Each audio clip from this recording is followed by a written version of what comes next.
The Asian Development Bank has called on ASEAN countries to work as a single ecosystem to support post-pandemic growth and plug an ever-growing investment gap for sustainable infrastructure.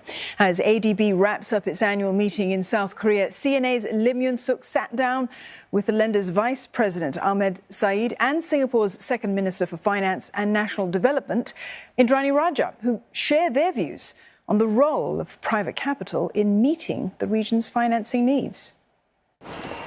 The annual Asian Development Bank meeting held in Incheon, South Korea, was the first in 3 years, as previous meetings were cancelled due to the pandemic. It allowed finance officials from across the region to meet for 4 days to discuss ways to support economic growth and development needs in post-pandemic reality. One focus of discussion was on building sustainable infrastructure through innovative financing solutions, which involve greater participation from private capital. ASEAN needs $200 billion a year of infrastructure investment. Government balance sheets don't have enough, particularly in a post-COVID era, but there's $200 trillion of investable capital in the world. And we need to move to a world where the public capital is the frosting, not the cake.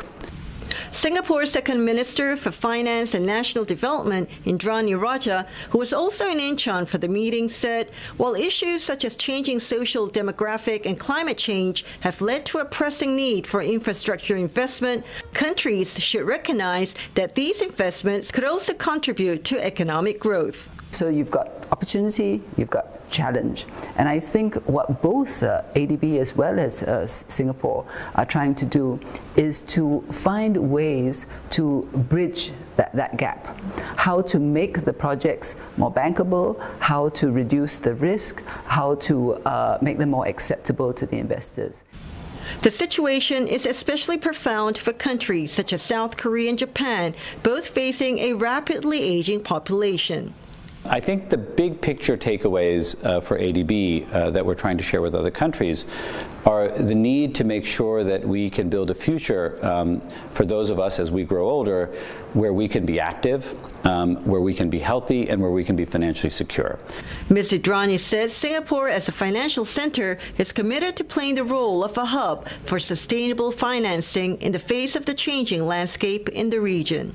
Singapore is very happy to work with MDBs like ADB to help build capability and capacity.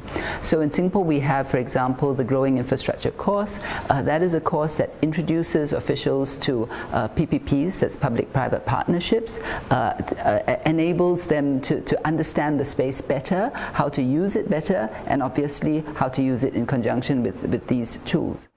It's hoped that as ADB wraps up its annual meeting in South Korea, countries will embark on the long but important journey of building collaborative mechanisms for a more sustainable future.